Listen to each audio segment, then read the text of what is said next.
plástico no oceano do que peixes. Não sei se vocês já ouviram isso. É para lá. Desmatamento, né? A redução das áreas naturais, a redução da floresta, que todos os meses nos presta um serviço tão importante. Estou quase dominando isso aqui, gente. Vai dar certo. Até o final, olha.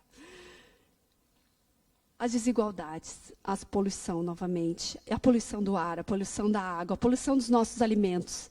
Nessa semana, ou semana passada, saíram alguns estudos que comprovam que, a cada semana, a gente ingere uma quantidade de microplásticos equivalente a um cartão de crédito. Consegue imaginar isso?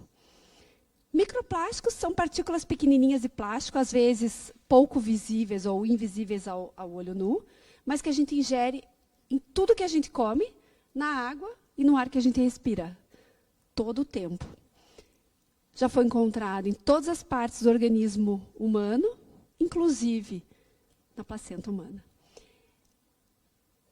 Imaginem qual a consequência disso para a saúde das pessoas. Ingerir o equivalente a um cartão de crédito, o tamanho da quantidade de plástico de um cartão de crédito. E aí, falando ainda sobre os nossos hábitos de vida, né, essa é uma imagem, a primeira do canto esquerdo, uma imagem do deserto do Atacama, onde existe todo um... por muito tempo, imaginou-se que ninguém ia descobrir, né, que é um local onde grandes marcas que produzem roupas de fast fashion depositam as roupas que saíram de moda. E aí, para chamar a atenção desse tema, que é tão importante, né, que traz uma questão tão impactante, foi feito, inclusive, no comecinho desse ano, um desfile de modas no próprio deserto do Atacama sobre esta montanha de roupas. Para ter ideia de algumas coisas que, sejamos honestos e honestas, não estamos indo tão bem enquanto humanidade. Temos muitas coisas para se transformar nesse aspecto. Então, a saúde planetária e a saúde humana, ela tem uma relação muito importante, porque a gente vive num momento em que alguns pesquisadores cientistas chamam de antropoceno, que é esse momento em que nós, enquanto humanidade, alteramos o curso de desenvolvimento de muitas coisas, de todo um período, mais ou menos caracterizado desde a época da Revolução Industrial, 1850, 1900, 1950, dependendo, né, da região, mas a partir dessa época, que é extremamente recente, a gente promoveu, enquanto humanidade, grandes transformações no planeta, que estão também promovendo grandes transformações nas nossas vidas. E apesar de a gente olhar, por exemplo, curvas de evolução da saúde média das populações no mundo, e de a gente ter vencido uma série de desafios como doença, desnutrição e uma série de outras questões em relação aos temas, grandes temas de saúde, a gente também está colocando em risco, né, esses ganhos da saúde pública por conta desse descompasso entre os avanços civilizatórios, o desenvolvimento, por si, né, considerado como algo benéfico, mas que coloca em risco, que coloca em xeque, né, os cuidados de conservar e preservar a natureza e aquilo do qual a gente depende, do qual a gente tanto depende. Esse gráfico aqui, ele mostra, olha que interessante, uma variação dos custos sociais anuais das doenças mentais que são atribuídos à poluição atmosférica. É um estudo realizado por diversos cientistas, agora no finalzinho do ano passado, que estima o quanto a poluição atmosférica, ou seja, a poluição do ar, impacta em vários aspectos de saúde, uma lista gigantesca, mas também sobre as doenças mentais. Então, nas cores, nas escalas que estão ali do lado esquerdo, nas regiões que estão em amarelo, por exemplo, existe uma variação bem pequenininha.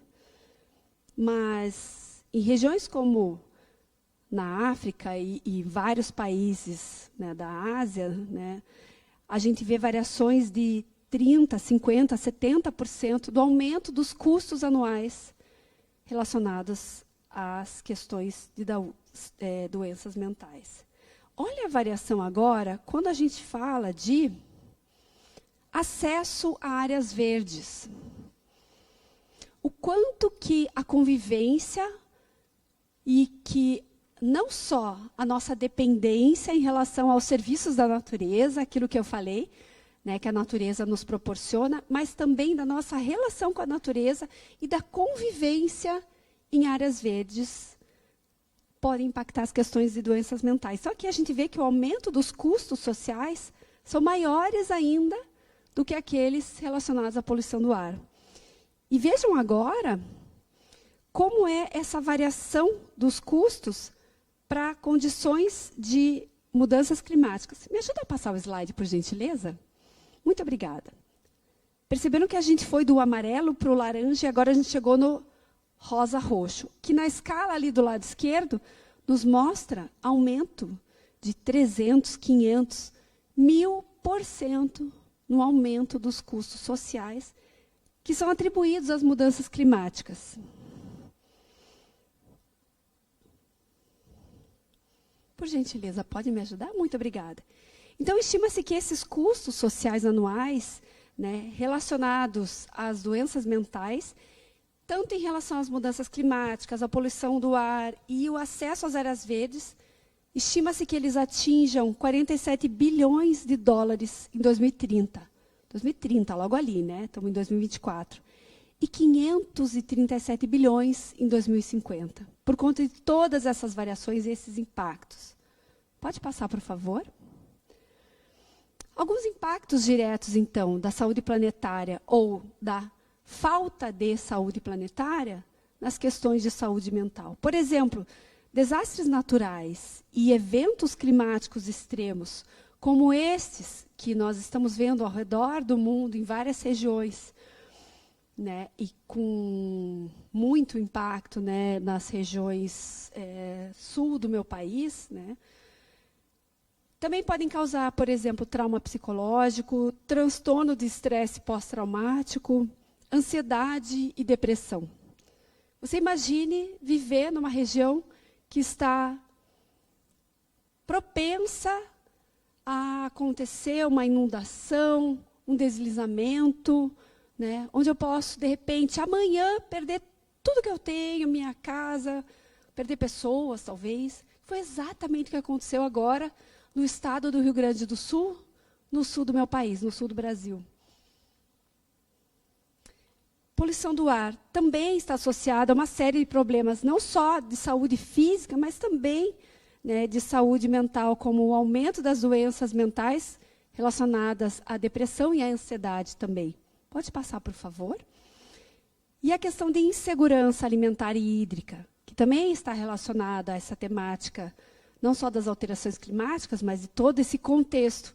Lembra que eu estou falando que os equilíbrios naturais do ecossistema, ele é como uma grande engrenagem. As mudanças climáticas, que por si só já é uma série de coisas, de temas relacionados, ele impacta em outras questões. Impacta na questão de quantidade de água, qualidade da água, quantidade do alimento, período de, por exemplo, frutificação, né, de produção de flores, impacta nos animais que fazem todo, né, o transporte das sementes e tudo mais. Então, a gente mexe, de novo, né, em grandes engrenagens. Então, a insegurança alimentar e a hídrica também ela pode afetar, né, causando, óbvio, estresse e ansiedade. Pode passar, por favor? E aí, quando a gente fala dos impactos indiretos da saúde planetária na saúde, então, as questões, por exemplo, né, como eu falo, essa conexão com a natureza, nós, seres humanos, somos naturalmente conectados com a natureza. Ao longo do nosso desenvolvimento e do nosso modelo de desenvolvimento, nós fomos nos desconectando. A gente vive muitas vezes em escritórios, só nos computadores, nos telemóveis, em grandes reuniões, andando nos carros, aviões, trens, e esquece dessa relação tão importante, né, tão natural para a nossa vida, que é a relação com a natureza. E isso, existem diversos estudos que mostram que a qualidade de vida, a qualidade de saúde mental, criatividade, uma série de outras coisas são fortalecidas quando a gente está em contato e conectado com a natureza. Não é uma questão de sermos abraçadores de árvores. E olha que eu sou engenheira florestal e eu já abracei muita árvore nessa vida. Já plantei muita árvore, já abracei muita árvore. Mas essa é uma relação natural. Então, estou fazendo essa brincadeira aqui. Que, na verdade, a gente precisa revisitar o nosso modelo de vida. E ainda um impacto indireto, né, o deslocamento e a migração das pessoas por conta dessas questões climáticas, todos esses impactos, disponibilidade de água, disponibilidade de alimento. Né, deslocamento e migração, para falar o mínimo, né, impactos podem ser muito mais do que isso. Pode? E aí eu queria relembrar, né, o Fórum Econômico Mundial, todos os anos, ele nos traz, em janeiro de cada ano, um relatório de riscos globais. Todos os anos. Eu acompanho todos os anos esse relatório e sempre, ali na primeira posição, segunda ou terceira, pelo menos dos últimos 5, 6, 7 anos, estava as questões de mudanças do clima como os riscos muito importantes, né, por um período aí para frente.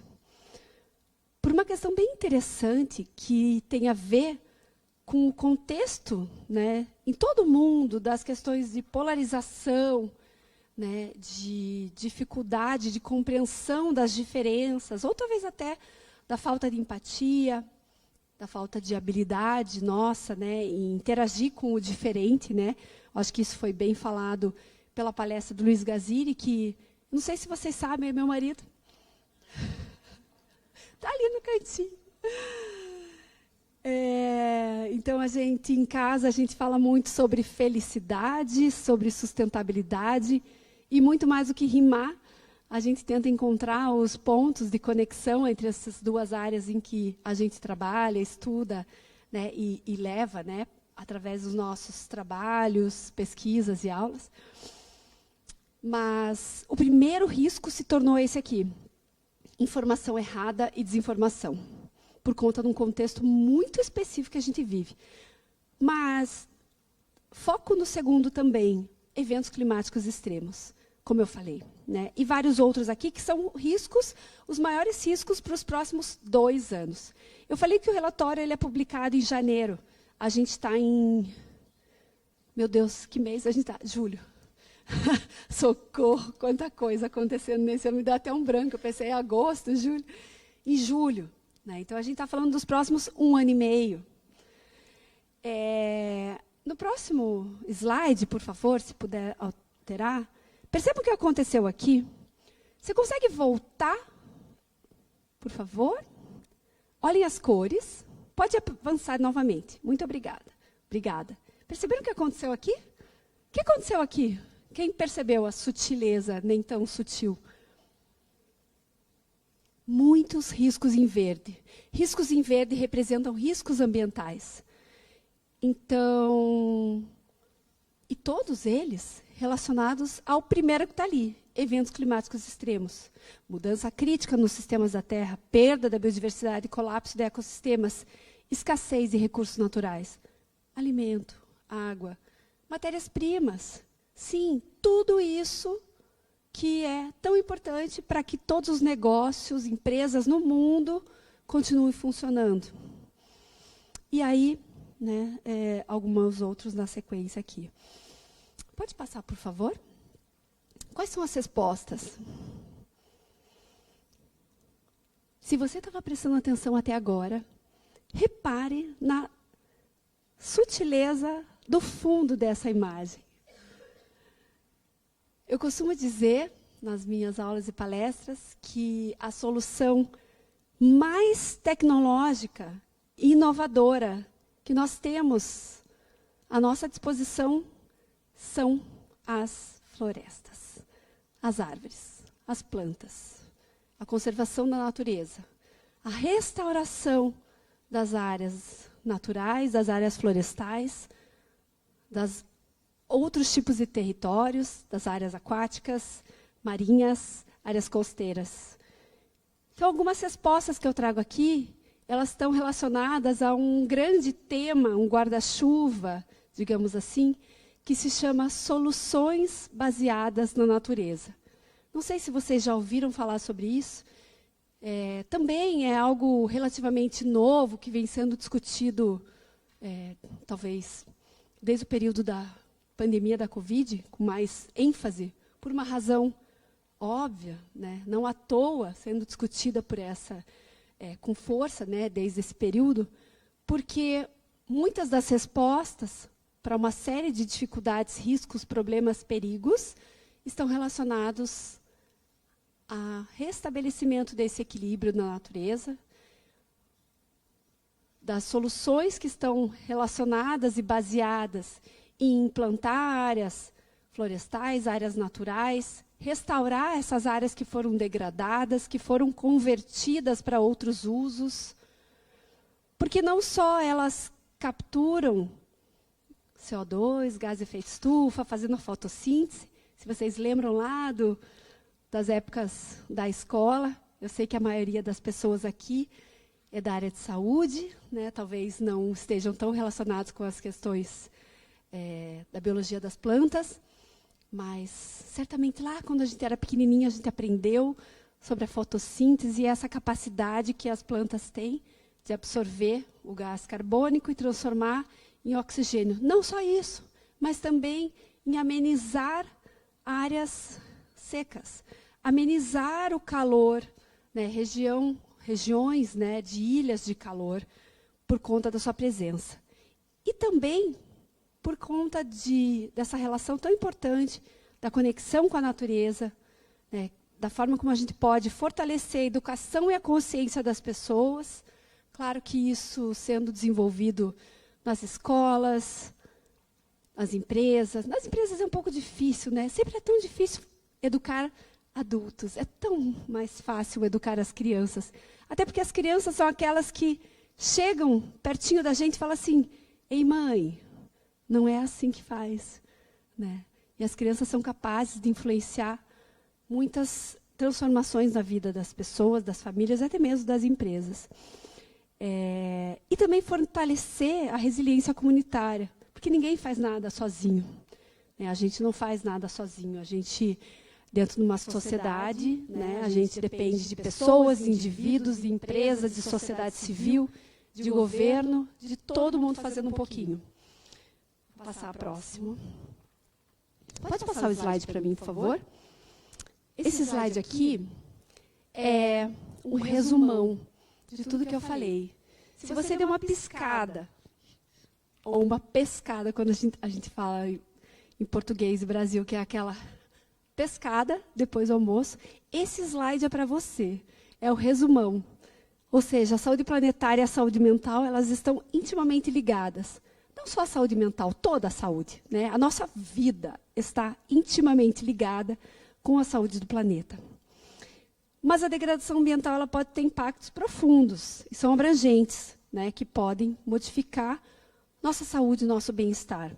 Então, é importante a gente reconhecer, entender de que maneira a gente pode se relacionar com esse tema e promover um futuro que seja saudável, não só para as pessoas, mas também para o planeta. Pode passar o próximo? Durante toda a conferência aqui, eu ouvi muito da palavra interdependente. Essa é uma das palavras que eu mais gosto, porque ela relata exatamente onde está a nossa posição enquanto pessoas. Não é eu aqui e a natureza lá. Eu aqui e a floresta lá naquele canto. Nós somos parte da natureza. Nós somos parte da biodiversidade. Tudo está interligado e é interdependente. Pode passar o próximo slide? Muito obrigada, é um prazer enorme estar aqui com vocês. Se vocês quiserem me acompanhar nas redes sociais, eu falo muito sobre sustentabilidade, mudanças climáticas, biodiversidade e toda essa relação. O QR Code aqui é para ajudar, porque o sobrenome é um sobrenome difícil, desafiador.